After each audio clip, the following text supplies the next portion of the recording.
Good evening, everyone. The next award of the evening is the Transformational Leader of the Year in Business. She is clearly India's most powerful businesswoman and is credited with having given a complete makeover to the country's biggest bank. Ladies and gentlemen, may I now request India's Telecom Minister Ravi Shankar Prasad to please come on stage to give this award. And no prizes clearly for guessing who this award goes to. Arundhati Bhattacharya, chairperson of State Bank of India.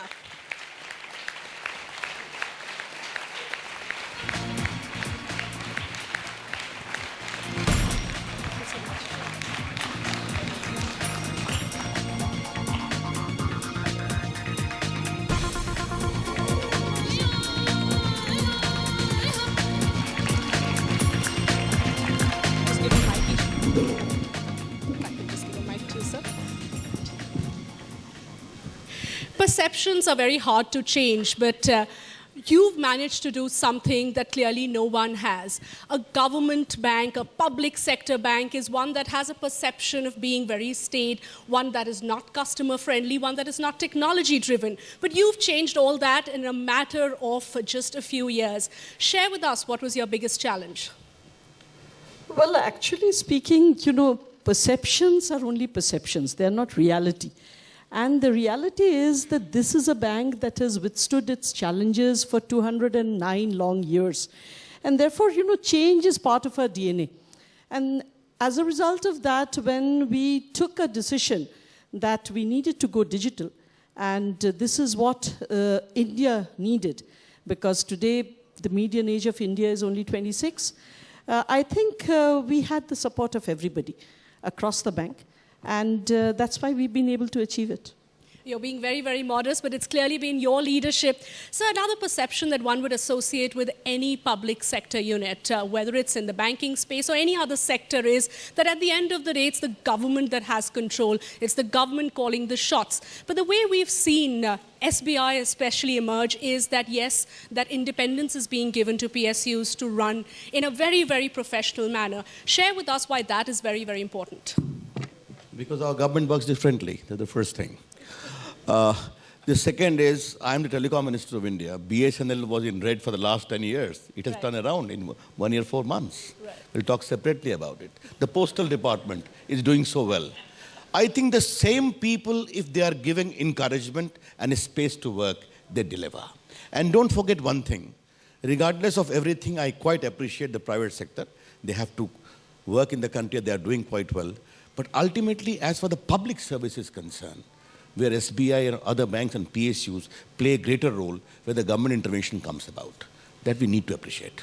All right, that's an important point. Would you agree with that? And also the fact that we have Mr. Ravi Shankar Prasad here, and technology has been one plank on which you worked a lot in trying to make the bank very tech-savvy, trying to make sure that you're up with the times. Our first award was also obviously given to many leaders in the so-called digital world, online world. Share with us why you believe that is really going to drive the country forward.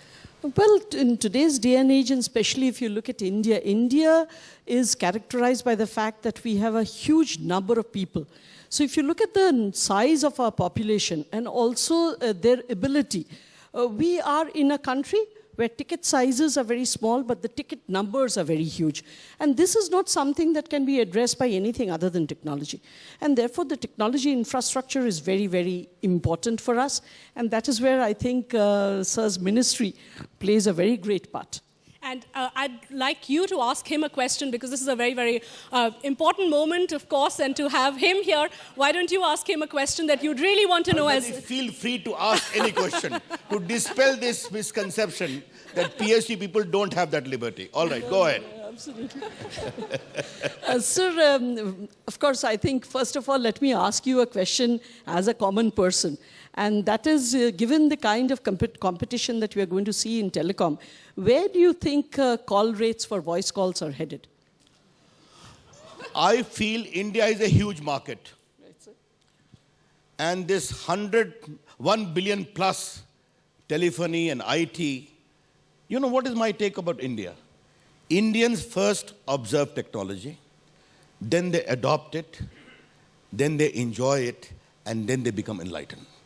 This is my very clear take as an IT and Communication Minister of India. But the answer to her question. And answer is, I see the market, people choice determining it. Okay. There will be a big platform for voice, for data and all things. And I think the emerging technology is going to find a way for it. And as far as the real success of technology is concerned, those who have just identified young people are fine embodiment of India's success in technology. All right, we're still waiting for that answer, but thank you, ma'am, for asking a question on behalf of... a loaded question to her, which I've already tried. I did not ask. May I ask one more? Sure, ma'am, go ahead. Sir, in some of the other countries, the way the spectrum is given or licenses are given is not through auction.